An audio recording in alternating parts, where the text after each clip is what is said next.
I hope सब लोग अच्छे होंगे। I am Manoj Agrawal. Guys, जैसा कि आप टॉपिक देख रहे हैं सिंपल इंटरेस्ट, तो आज की क्लास में हम आपसे सिंपल इंटरेस्ट को ही डिस्कस करने जा रहे हैं।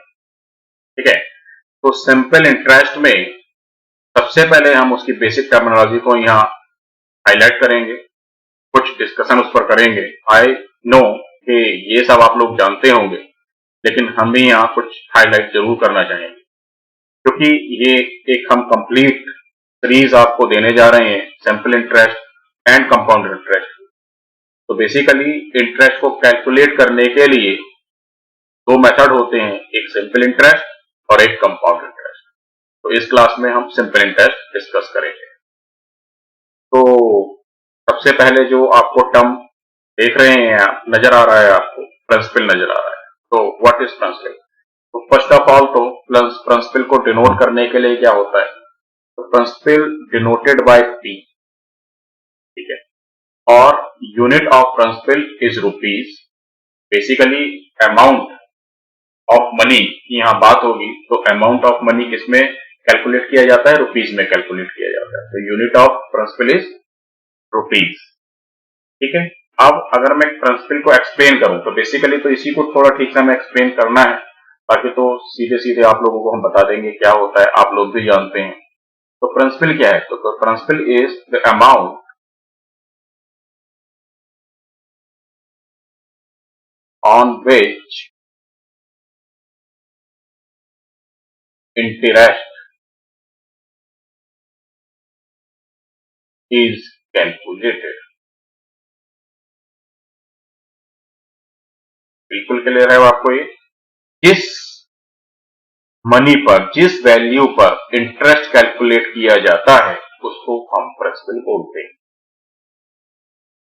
अब प्रिंसिपल मीन्स, मान लीजिए आपने किसी बैंक में अपने पैसे को डिपॉजिट किया, बैंक उस पैसे का यूज करेगा, ठीक है, और वो जो यूज कर रहा है आपके पैसे का, उसके बदले आपको कुछ एक्स्ट्रा इनकम देगा, एक्स्ट्रा मनी देगा, उसी को हम इंटरेस्ट बोलते हैं। तो उस इंटरेस्ट को कैलकुलेट करने के लिए कुछ नियम कायदे होते हैं। तो उनमें से एक नियम कायदा है आपका सिंपल इंटरेस्ट। ठीक है, जैसे एक नियम कायदा है आपका सिंपल इंटरेस्ट, उसी को हम यहाँ कर रहे हैं। या मान लीजिए बैंक से आपने लोन लिया, तो क्योंकि आप बैंक का पैसा यूज करेंगे, तो आप उसके बदले उसको कुछ एक्स्ट्रा वापस करेंगे, उसी को हम इंटरेस्ट बोलते हैं। ठीक है, वो किस तरह से वापस किया जाता है या बैंक आपको किस तरह से देता है, उसी को हमें यहाँ सीखना है। ठीक, तो सबसे पहले प्रिंसिपल हमने क्या बोला? The amount on which interest is calculated और पेड। ठीक है, तो इट मीन्स ये वो अमाउंट है जो आप बैंक को दे रहे हैं या बैंक से आप एज अ लोन ले रहे हैं, उधार दे रहे हैं या उधार ले रहे हैं, सीधी सी भाषा में इसको ऐसा बोले। ठीक है, इनिशियल अमाउंट है। रेट, रेट को रिप्रेजेंट करते हैं आर परसेंट से। तो आर परसेंट क्या है? तो आर परसेंट वही है रेट ऑफ इंटरेस्ट। तो बेसिकली आप क्या बोलेंगे? Rate of interest. अब ये रेट ऑफ इंटरेस्ट किसके अगेंस्ट है? Against principal.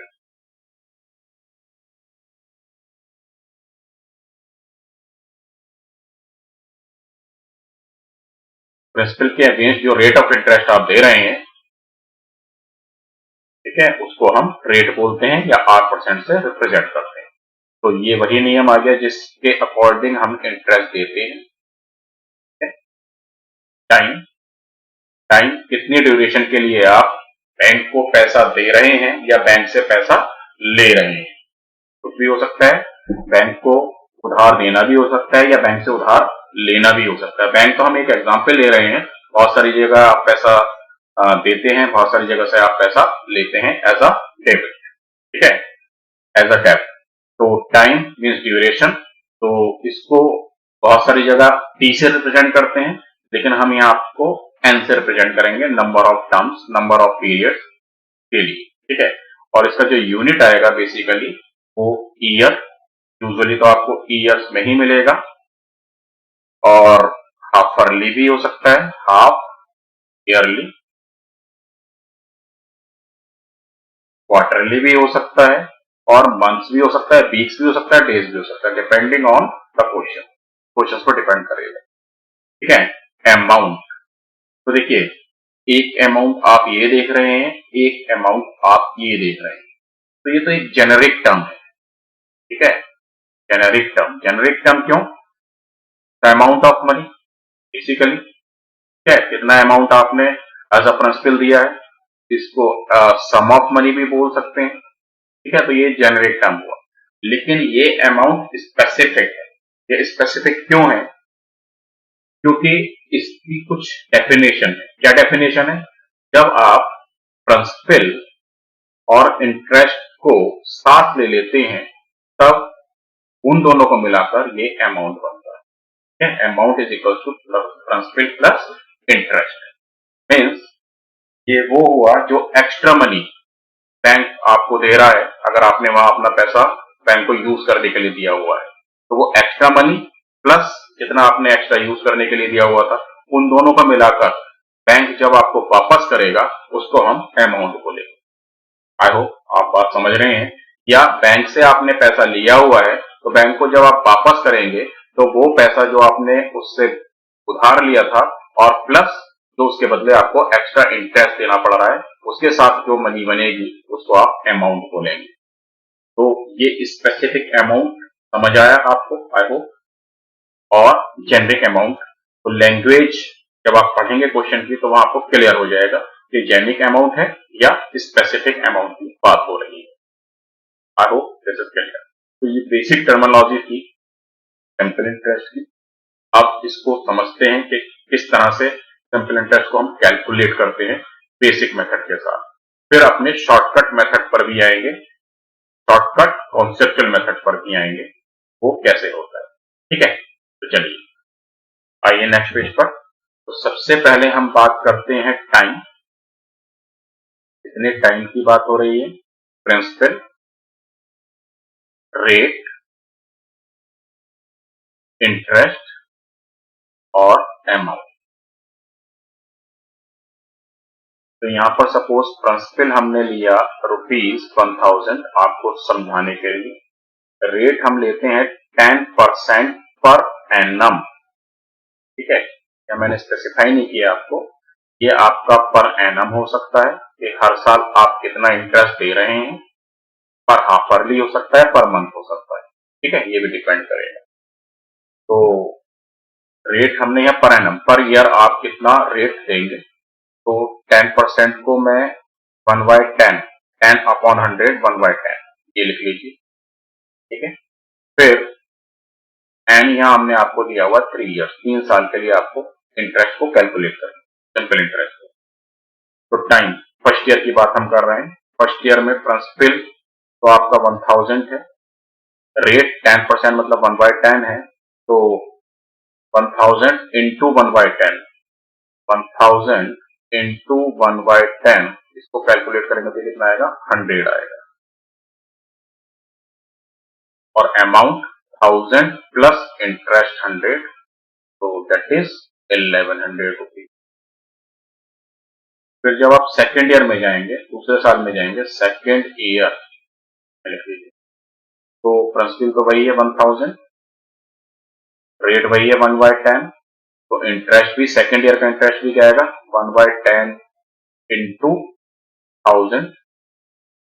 अब सीधे हम लिखेंगे, सारे कैलकुलेशन लिखेंगे, 100 आएगा। अब यहाँ पर हम कॉम्युनिटेटिव इंटरेस्ट की बात करेंगे, तो कॉम्युनिटेटिव इंटरेस्ट क्या हो जाएगा? 100 रुपीज ये और 100 रुपीज ये, तो 2 साल का जो टोटल इंटरेस्ट बनेगा, कॉम्युनिटेटिव इंटरेस्ट बनेगा, वो कितना बन जाएगा? 200 बन जाएगा। तो बेसिकली जो अमाउंट आएगा 2 इयर्स के बाद, वो कितना आएगा? 100 प्लस 200, 1200 रुपीज आपका अमाउंट बनेगा 2 इयर्स का अमाउंट। ठीक है, 1000 जो आपका प्रिंसिपल था और 200 आपका अमाउंट बना 2 इयर्स के लिए। इसी तरह से अगर थर्ड ईयर की बात करेंगे, तो थर्ड ईयर में भी क्या होगा? प्रिंसिपल तो वही काउंट होगा 1000 पर ही, रेट आपका 1/10 ही है, इसको कैलकुलेट करेंगे तो आपका जो इंटरेस्ट आएगा थर्ड ईयर का भी इंटरेस्ट 100 ही आएगा। लेकिन कॉम्युटेटिव इंटरेस्ट की बात करेंगे तो वो टोटल 100 प्लस 100 प्लस 100 इज 300 और जो अमाउंट बनेगा आपका 1000 प्लस 300 इज 1300। ठीक है, तो आई होप बेसिक कैलकुलेशन आपको समझ आई है। ऐसा करना नहीं है, ये समझने के लिए था कि बेसिकली हमारा तो सिंपल इंटरेस्ट वो है क्या और उसको हम कैलकुलेट कैसे करते हैं।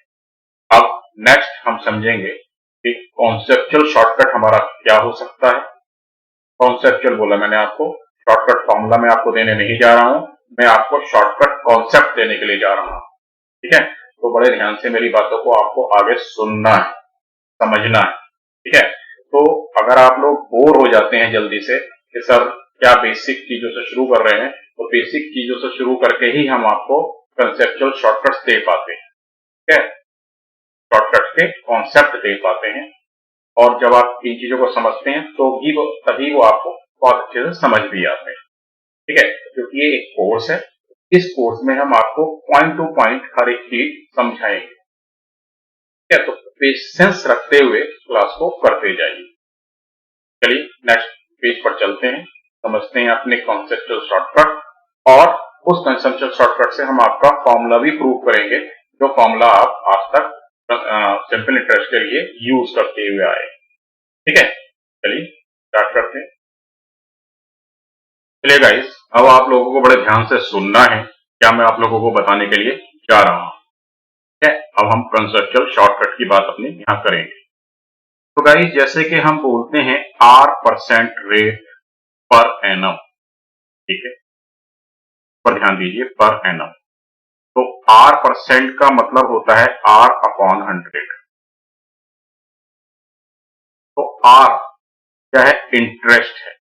R क्या है आपका यहां पर? इंटरेस्ट है फॉर 1 ईयर।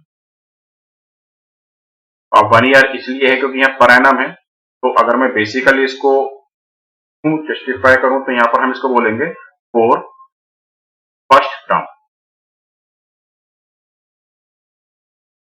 पहले टर्म के लिए जो आपका इंटरेस्ट आएगा वो R से रिप्रेजेंटेड हो रहा होगा।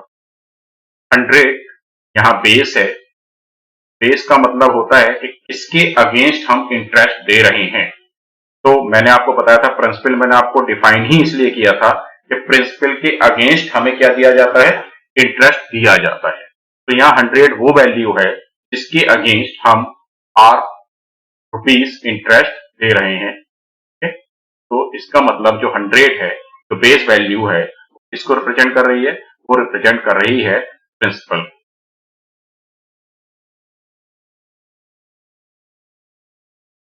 आई होप दिस इज क्लियर। ठीक है, जैसे कि मैंने आपको बोला, मान लीजिए 20%, तो 20% रेट आपको दे दिया, तो इसका मतलब होगा 20 अपॉन 100। अब देखिए 20 अपॉन 100 को हम हमेशा 1/5 लेंगे, ये हमेशा ध्यान रखें। या क्वेश्चन के अकॉर्डिंग हम चीजों में चेंज भी करेंगे जिससे हमारा कैलकुलेशन इजी हो जाए और हम फास्ट अपने आंसर्स को कर पाए। तो ये तो क्वेश्चन में देखेंगे हम। अभी आप यहाँ बेसिक टर्मिनोलॉजी को समझिए, क्या मैं आपको शॉर्टकट कॉन्सेप्चुअल बताने की यहाँ कोशिश कर रहा हूं। ठीक है, तो ऊपर वाला रेट है, यानी कि ऊपर वाला रिप्रेजेंट कर रहा है इंटरेस्ट फॉर फर्स्ट टर्म। ये ध्यान रखना है, केवल एक टर्म के इंटरेस्ट को ये रिप्रेजेंट कर रहा है, सिंपल इंटरेस्ट को। ये भी ध्यान रखना है कौन सा इंटरेस्ट है? ये सिंपल इंटरेस्ट। ठीक है, कंपाउंड में भी बात करेंगे, वहां भी आपको इस तरह से चीजों को समझाएंगे। अभी के लिए सिंपल पर आप फोकस कीजिए। और ये क्या है? बेस है। तो बेस हमेशा रिप्रेजेंट करेगा जिसके अगेंस्ट हमें इंटरेस्ट देना है या जिसके अगेंस्ट हमें इंटरेस्ट मिल रहा है। तो किसके अगेंस्ट हमें इंटरेस्ट मिलता है? प्रिंसिपल के अगेंस्ट हमें इंटरेस्ट मिलता है। It means 5 represent to principal. P को रिप्रेजेंट करेगा, ये एसआई को रिप्रेजेंट करेगा फर्स्ट ईयर के लिए, फर्स्ट टर्म के लिए। अब वो टर्म आपका ईयर है, क्वार्टरली है, हाफरली है, मंथली है, वीकली है, पर डे है, वट जो भी है उस पर डिपेंड करेगा। ठीक है, यही मैंने आपको इंटरेस्ट दिया, उसके रेट है आपका 25% पर हाफरली, पर हाफरली, ये बोल दिया। इसका मतलब हुआ 25% का मतलब 1/4 होता है, ये आप लोग जानते हैं। अगर नहीं जानते तो 25/100 को सोचिए, ठीक है। तो जो 1 है वो रिप्रेजेंट किसको कर रहा है? 1 represent to interest for first half yearly या 1 हाफरली, एक हाफरली के इंटरेस्ट को ये रिप्रेजेंट कर रहा है, ठीक है, सिंगल हाफरली के। कि अगर सिंपल इंटरेस्ट है तो हमने अभी बात की थी, सिंपल इंटरेस्ट हमेशा किसके केस में, के केस में जो आपका बेस होता है वो हमेशा क्या होता है? प्रिंसिपल होता है। आप फर्स्ट ईयर में देख लीजिए, सेकेंड ईयर में देख लीजिए या थर्ड ईयर में देख लीजिए, ठीक है। तो हर बार जो इनिशियल अमाउंट आपने डिपॉजिट किया था, ठीक है, या आपने बोरो किया था, तो उसी पर आपको हमेशा सिंपल इंटरेस्ट देना होता है, ठीक। तो यहाँ पर 1/4, तो 4 रिप्रेजेंट किसको कर रहा है? प्रिंसिपल को, और 1 रिप्रेजेंट कर रहा है इंटरेस्ट फॉर द 1 टर्म। अब 1 टर्म यहाँ क्या है? हाफरली है, यानी कि फर्स्ट हाफरली या एक हाफरली के लिए आपका जो इंटरेस्ट रिप्रेजेंट हो रहा है वो 1 से रिप्रेजेंट हो रहा है, और 4 रिप्रेजेंट कर रहा है प्रिंसिपल को।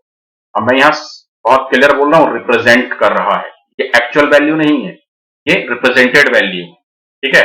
तो रिप्रेजेंट हमने रेशियो में समझा है ठीक से, या जब हम रेशियो पढ़ाएंगे तो वहां आपको ठीक से और इन चीजों को बताएंगे।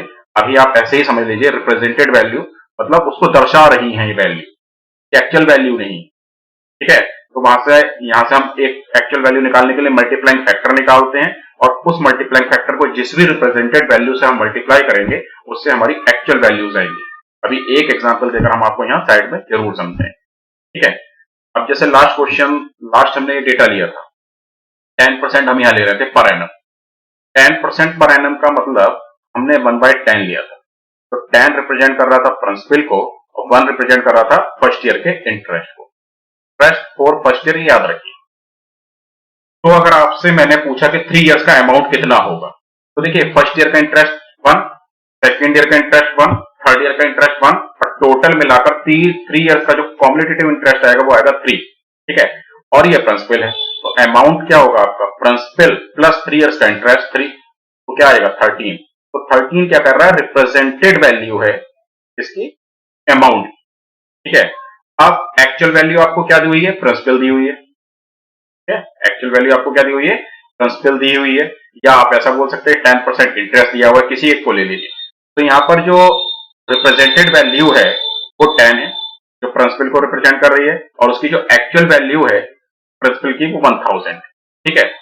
तो अगर मैं मल्टीप्लाइंग फैक्टर निकालना चाहता हूं तो multiplying factor is equals to actual value upon represented value. ये फंडा हमारा पूरे अरिथमेटिक में वर्क करेगा, इस पर ध्यान दीजिएगा, ठीक है।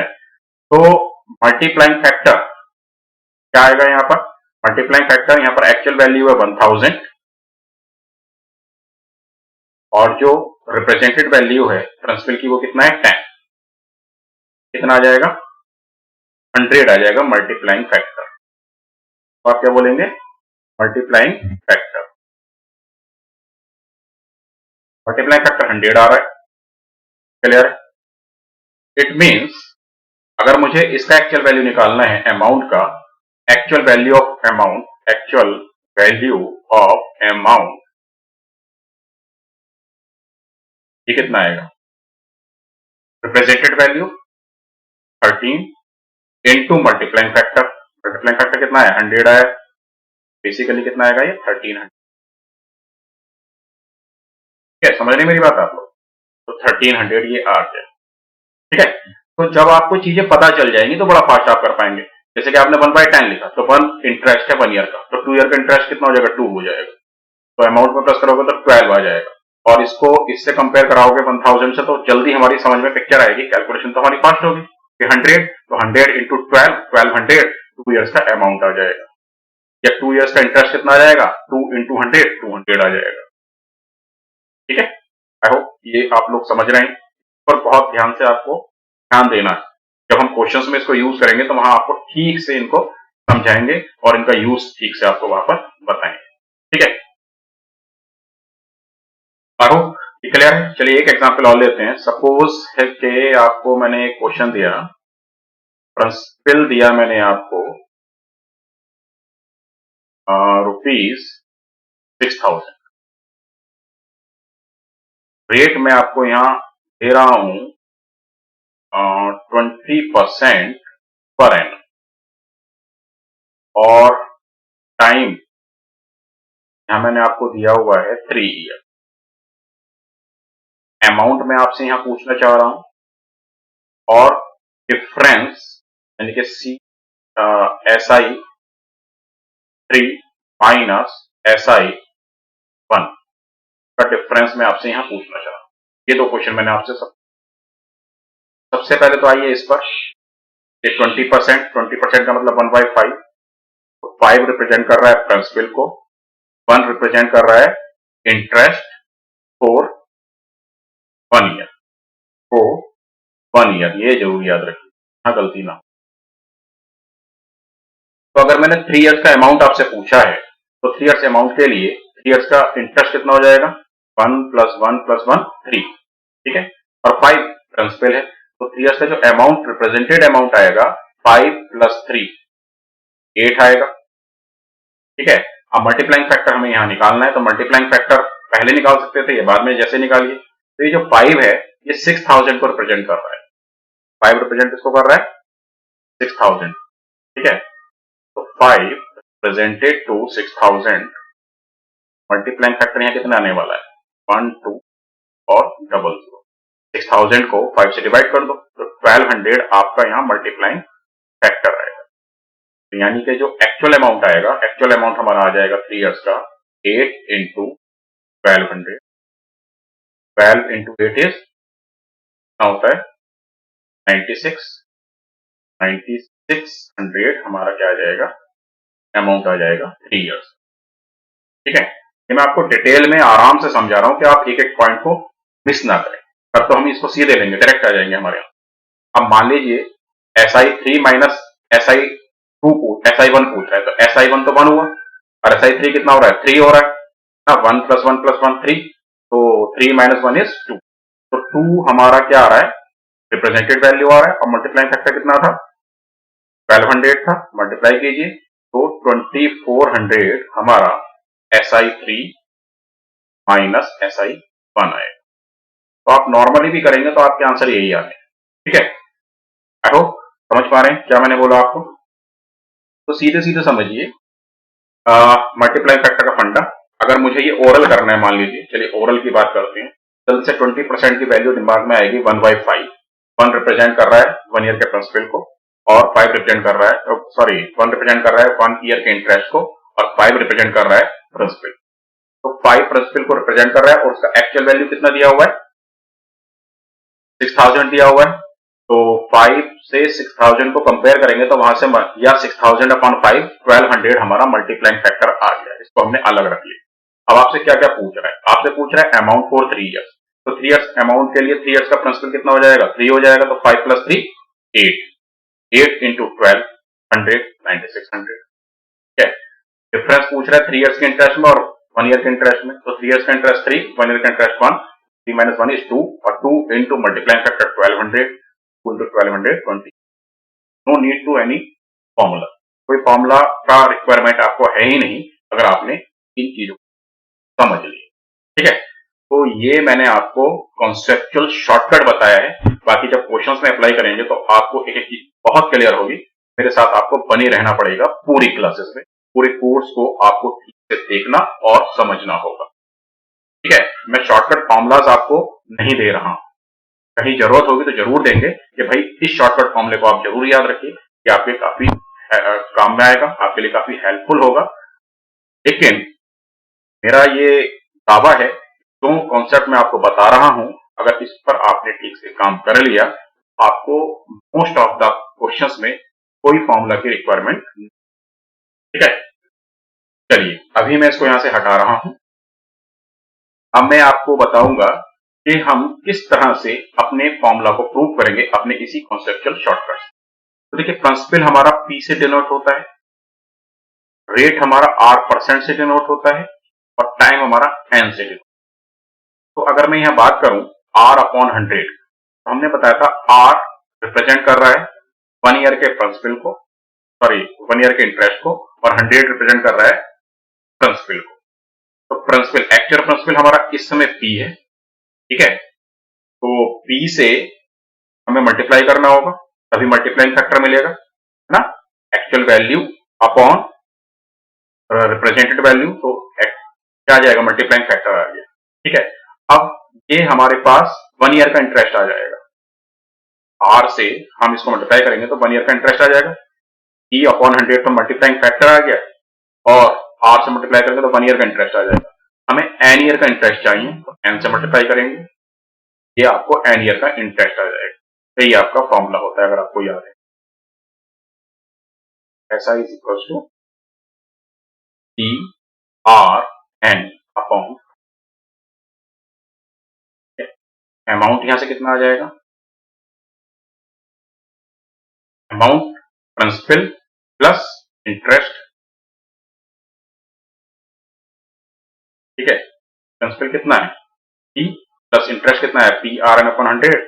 यहां से हम कॉमन निकाल सकते हैं 1 प्लस R N बाय 100। तो ये भी आपके बेसिक फॉर्मूलाज हैं जिनको आपको याद रखना चाहिए। यहाँ पर एक तरह से प्रिंसिपल प्लस इंटरेस्ट भी लिख लो, तो जरूरत भी हमें पड़ जाती है। ये आपका बेसिक फॉर्मूला है, और हमने अपना जो आप कॉन्सेप्ट बताया उसी की तरह इसको प्रूफ भी करके यहाँ बताया, ठीक है। आई होप दिस इज क्लियर। अब हम सीधे सीधे क्वेश्चंस पर चलेंगे, जो क्वेश्चंस एग्जाम में बन सकते हैं सिंपल इंटरेस्ट से। तो मेरी आप बात मानिए, जितने भी क्वेश्चंस मैं आपको कराऊंगा, इसके बाहर एग्जाम में, किसी भी एग्जाम में, केवल एसएससी सीजीएल एग्जाम या केवल कैट एग्जाम की बात मैं नहीं कर रहा हूं। बेसिकली हम यहाँ कैट के लिए यहाँ आपका ये एसआई कर रहे हैं, तो मैं कैट के लिए केवल बोलूंगा तो ये ठीक नहीं होगा। कोई भी एग्जाम आप देने के लिए जा रहे हैं जहां सिंपल इंटरेस्ट पूछा जा रहा है, अगर आप इन कॉन्सेप्ट के साथ जाएंगे और हमारे क्वेश्चंस के साथ जाएंगे, तो किसी भी एग्जाम में इन क्वेश्चंस के बाहर सिंपल इंटरेस्ट से क्वेश्चन नहीं पूछा जाएगा।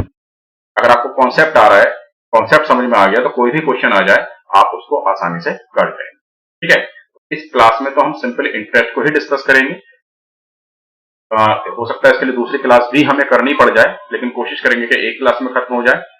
दूसरी क्लास में हम कंपाउंड इंटरेस्ट को डिस्कस करेंगे, और थर्ड क्लास इन दोनों के मिक्सचर्स की होगी। सिंपल इंटरेस्ट और कंपाउंड इंटरेस्ट से मिलकर जो क्वेश्चन बनते हैं उसको हम, जो लास्ट क्लास होगी उस, ठीक है। और इंस्टॉलमेंट के लिए भी एक क्लास हम अलग से डिस्कस करेंगे। इन क्लासेस में सिंपल इंटरेस्ट को डिस्कस करेंगे, सॉरी इंस्टॉलमेंट को डिस्कस नहीं करेंगे। इंस्टॉलमेंट के लिए हम एक क्लास अलग से करेंगे, जिसमें हम सिंपल इंटरेस्ट के इंस्टॉलमेंट को भी डिस्कस करेंगे और कंपाउंड इंटरेस्ट के इंस्टॉलमेंट को भी डिस्कस करेंगे। तो बेसिकली ये हमारा पूरा कोर्स का स्ट्रक्चर रहेगा। तो हो सकता है कि सिंपल इंटरेस्ट की क्लास हमें 2 करनी पड़े, या एक ही क्लास में हमारा काम हो जाए। कंपाउंड इंटरेस्ट की क्लासेस भी हमें 2 करनी पड़ सकती हैं, और नेक्स्ट क्लास इन दोनों के मिक्सचर क्वेश्चंस की होगी, सिंपल इंटरेस्ट और कंपाउंड इंटरेस्ट के, ठीक है। और उससे नेक्स्ट क्लास इंस्टॉलमेंट्स की होगी, हम सिंपल इंटरेस्ट इंस्टॉलमेंट और कंपाउंड इंटरेस्ट की इंस्टॉलमेंट दोनों, ठीक है। स्ट्रक्चर तो आप लोग समझ गए होंगे। चलिए क्वेश्चंस पर चलते हैं सीधे। आइए क्वेश्चन स्टार्ट करते हैं। जैसे कि फर्स्ट क्वेश्चन है, what will be the amount in 2.33 years at 6.25% annual rate of 3600, ठीक है। तो 3600 ये प्रिंसिपल है, ये आपका रेट है, एनुअल रेट पर एनम, और ये आपका टाइम है। टाइम बेसिकली लिखा हुआ है 2 and 1/3। 2.33 का मतलब 2 and 1/3 मीन्स 3 2 जा 6 और 1 7/3। चलिए पहले तो मैं आपको इसको फॉर्मूले से करके बताता हूँ, ठीक है। फिर शॉर्टकट मेथड से जो हमने आपको कॉन्सेप्ट बताया उससे भी कैसे होगा उससे भी करेंगे। तो फर्स्ट मेथड देखिए, इसका फर्स्ट मेथड क्या है, आपको निकालना है अमाउंट। अमाउंट से पहले एसआई निकाल देते हैं। एसआई क्या होता है, पी आर एन अपॉन 100, जैसा कि आप फॉर्मूला जानते हैं। मैं फॉर्मूले के साथ भी बता रहा हूं आपको, और जो कॉन्सेप्ट हमने समझाया उसके साथ भी बताएंगे। तो फॉर्मूले के हिसाब से जो आपका प्रिंसिपल है वो 3600 है, रेट आपका 6.25 अपॉन 100 है, और जो टाइम है वो 7/3 है। तो 6.25 से अगर मैं 100 को डिवाइड करूं तो 3 टाइम्स डिवाइड होगा, 16 से 3600 को डिवाइड करेंगे, ये 225 टाइम्स होगा। 16 टू जा 32, 4 0, 16 टू जा 32, 8 0, 16 5 जा 50। 3 से 225 डिवाइड होगा 75 टाइम्स। I hope this 75 और 75 इंटू 7, ये आपका सिंपल इंटरेस्ट आएगा।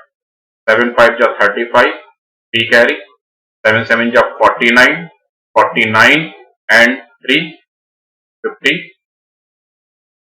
ठीक है, अब आपको निकालना है अमाउंट। तो अमाउंट क्या होता है? Sum of simple interest and principal. तो सिंपल इंटरेस्ट इज 525 और इंटरेस्ट इज प्रिंसिपल इज 3600। तो ये आ जाएगा आपका 4125। ये तो फॉर्मूला था। अब आप कहेंगे सर कॉन्सेप्ट, तो कॉन्सेप्ट से मैंने आपको बताया था इसका फ्रैक्शन आपको पता होना चाहिए। 6.25% का फ्रैक्शन क्या आएगा? तो 6.25 अपॉन 100 करके सोच लीजिए, या ऐसे सोचिए कि 12.5%, ये हम याद कराते हैं जब परसेंटेज आपको कराते हैं। 12.5% 1/8 होता है, और ये 1/8 का भी हाफ है। 1/8 का हाफ कितना आएगा? 1/16। तो ये 1/16 आ रहेगा। अब 1/16 में 16 रिप्रेजेंट कर रहा है प्रिंसिपल को, 1 रिप्रेजेंट कर रहा है इंटरेस्ट फॉर 1 ईयर। यही है, ध्यान से देखिएगा। अभी मैं आपको आराम से एक एक पॉइंट समझा रहा हूं, जिससे आगे आप इसको फर्स्ट कर पाए। तो अब ये टाइम है आपके पास, कितने टाइम के लिए आपको चाहिए, और 1 ईयर का कितना है? 1 है। तो मतलब जो सिंपल इंटरेस्ट आ जाएगा आपका 7/3 इंटू 1, और अमाउंट निकालने के लिए इसमें प्रिंसिपल आपको प्लस करना होगा। तो प्रिंसिपल यहाँ 16 से रिप्रेजेंट हो रहा है, प्रिंसिपल 16 आ जाएगा। ठीक है, तो ये रिप्रेजेंटेड अमाउंट आ जाएगा, रिप्रेजेंटेड अमाउंट। तो सॉल्व करेंगे, ये तो 7/3 आएगा। 3 इंटू 16 48 प्लस 7 55 और अपॉन 3, ये रिप्रेजेंटेड अमाउंट आ गया। अब यहां पर आपका जो एक्चुअल प्रिंसिपल है वो 3600 है, और जो रिप्रेजेंटेड प्रिंसिपल है वो 16 है। ठीक है, तो मल्टीप्लाइंग फैक्टर अगर आपको यहां निकालना है, तो मल्टीप्लाइंग फैक्टर निकालने के लिए आप क्या करेंगे? 3600 को 3 से डिवाइड करेंगे, ये सॉल्व करके आएगा आपका 225। 16 टू जा 16। ठीक है, और मल्टीप्लाइंग फैक्टर से इसको मल्टीप्लाई कर दो, तो आपका एक्चुअल अमाउंट आ जाएगा। तो अमाउंट आपका आ जाएगा 55/3 इंटू 225। 3 से ये 75 टाइम्स डिवाइड हो रहा है। 75 और 55 की मल्टीप्लाई आप करेंगे 4125 ही आएगी। मल्टीप्लाई तो आप लोग कर लेंगे, ऐसा मेरा मानना है, कोई बड़ी बात नहीं। ठीक है, अगर आप कहते तो मैं एक बार करके आपको बता देता हूँ। 75 इंटू 5 375, 5 आएगा, कैरी 37 होगा। फिर 75 इंटू 5 375 एंड 37 इज 412। ये कैलकुलेशन आपको आना चाहिए। वैसे हम वैदिक मैथ्स के थ्रू भी मल्टीप्लाई बताते हैं, तो उसको हम दूसरे कोर्स में बताएंगे अपने, अभी उसको यहाँ डिस्कस हम नहीं कर रहे हैं। ठीक है, आई होप दिस इज क्लियर। तो मैंने आपको दोनों तरह से ये इसको सॉल्व करना बताया, विद फॉर्मूला और विदाउट फॉर्मूला। विदाउट फॉर्मूला बिल्कुल इजी है, कोई टफ इसमें नहीं है। ठीक है, सिर्फ आपको ये फ्रैक्शन जल्दी से कन्वर्ट करना है फ्रैक्शन में, फिर सारी चीजें इजी हो जाती है। मल्टीप्लाइंग फैक्टर मैं आपको पहले बता चुका हूं, थोड़ी देर पहले। ठीक है, तो वहां से आप लोग ठीक से समझिए। और मैं एक बार और लिख दूं, multiplying factor equals to actual value upon represented value. जो आप ये मानते हैं सब रिप्रेजेंटेड वैल्यू है, तो जो भी वैल्यू आप निकालेंगे रिप्रेजेंटेड वैल्यू आएगी। फिर किसी एक्चुअल वैल्यू के थ्रू आपको मल्टीप्लाइंग फैक्टर निकालना होगा, और जो भी रिप्रेजेंटेड वैल्यू आपने निकाली है उसकी एक्चुअल वैल्यू निकालने के लिए मल्टीप्लाइंग फैक्टर से आप मल्टीप्लाई करेंगे तो आपको एक्चुअल वैल्यू आ जाएगी, है ना। देखो इसी को ट्रांसफर करोगे तो actual value is equal to क्या आ जाएगा? Actual value is equal to आएगा multiplying factor into represented value. तो कुछ चीजें नई आपको जरूर लग रही होंगी, लेकिन इन नई चीजों को अगर आप सीख लेते हैं तो आप मैथमेटिक्स पर बहुत अच्छा कमांड बना लेंगे, ये मेरा आपको विश्वास है। ठीक है, तो मेरा ये विश्वास है कि आपकी कमांड बहुत अच्छी बन जाएगी मैथमेटिक्स पर, इन चीजों को ठीक से अगर आप लोग समझ लेते हैं। तो अभी मैं आपको पॉइंट टू पॉइंट समझा रहा हूं, तो इसका मतलब ये नहीं है कि टाइम ज्यादा लगेगा, इसमें समझाने के लिए टाइम में यहां ज्यादा लगा रहा हूं। ठीक है, चलिए आगे नेक्स्ट क्वेश्चन पर बढ़ते हैं। क्वेश्चन नंबर 2 देखिए guys, a person deposits rupees 10,000 on 5th January 2013 with a money lender and withdraws on 31st May of the same year. What amount did he get as a simple interest at the rate of 5% per annum? तो यहां से simple interest कितना उसको मिला है ये उसने आपसे पूछा है। ठीक है, 10,000 उसने डिपॉजिट किया था, मीन्स ये प्रिंसिपल है। टाइम आपका 5th जनवरी से डिपॉजिट किया है और जो जनवरी होता है 31st का होता है, तो जनवरी का जो डे बचेगा, डेज बचेंगे 31 माइनस 5, 26 डेज जनवरी के आएंगे। तो 26 डेज जनवरी के आएंगे। फिर जनवरी के बाद फेब के, क्योंकि लीप ईयर नहीं है, 28 डेज होंगे। फिर मार्च के 31 डेज होंगे। ठीक है, फिर अप्रैल के 30 डेज आएंगे और मई 31 मई तक है, तो 31 मई के 31 डेज होंगे। तो ये टोटल आप करते हैं तो 92, 120 प्लस 26 इज 146, तो 146 डेज। ठीक है, ये आपका टाइम है, नंबर ऑफ पीरियड्स है। लेकिन अगर मैं इंटरेस्ट को देखूं तो इंटरेस्ट आपको पर एनम दिया हुआ है। ठीक है, इंटरेस्ट 5% पर एनम है, तो 5% पर एनम को फ्रैक्शन में देखेंगे, 5% इज 1/20 पर एनम। तो इसको टाइम को आप कन्वर्ट ईयर में ही करेंगे, तो ईयर में करने के लिए अगर ये ऑर्डिनरी ईयर है तो इसमें कितने डेज होते हैं, 365 डेज होते हैं 1 ईयर में। ठीक है, तो डे को ईयर में कन्वर्ट करने के लिए आपको इसको 365 से डिवाइड करना होगा। ठीक है, तो 146 73 से 2 टाइम्स और 365 73 से 5 टाइम्स डिवाइड होता है। तो इसको डिवाइड करने के बाद जो टाइम आ जाएगा आपके पास 2/5 ईयर आ जाएगा। ठीक है, तो फर्स्ट ऑफ ऑल तो यही याद रखना है आपको, यूनिट सेम आनी चाहिए। अगर ये पर एनम है तो इसको भी एनम में मतलब ईयर में कन्वर्ट कीजिए। Okay, got it my point. अब दोनों तरह से करते हैं, फॉर्मूला से भी और अपने मेथड से भी, जो मेथड हमने आपको बताया है। एसआई आपको निकालना है, तो एसआई बेसिकली कितना आएगा, पी कितना है 10,000, रेट है 5% अपॉन 100 आएगा, और टाइम आपके पास कितना है, अभी हमने निकाला है 2/5। ठीक है, दिस इज 10,000, तो 5 से 5 कैंसिल, 10,000, 100 से 100 10 cancel, 100 into 2 is 200। Simple question था, आसानी से इसका आंसर आ गया। गलती यहां हो सकती थी, डेज को ईयर कन्वर्ट करने में आप बाई चांस मिस्टेक कर सकते थे, और इन डेज को निकालने में कैलकुलेशन मिस्टेक हो सकती है। ठीक है, अब आप कहेंगे सर जो आपने मेथड बताया उसके थ्रू बताइए, तो चलिए मेथड के थ्रू भी बात करते हैं। तो 1/20 आया है, तो 20 यहां रिप्रेजेंट कर रहा है प्रिंसिपल को, और ये रिप्रेजेंट कर रहा है इंटरेस्ट को। इंटरेस्ट 1 लिख रहा हूं मैं अभी, फॉर 1 ईयर के लिए मतलब 1 को। अभी आपको 2/5 ईयर के लिए इंटरेस्ट चाहिए, तो 2/5 इंटू 1, ये इंटरेस्ट आएगा।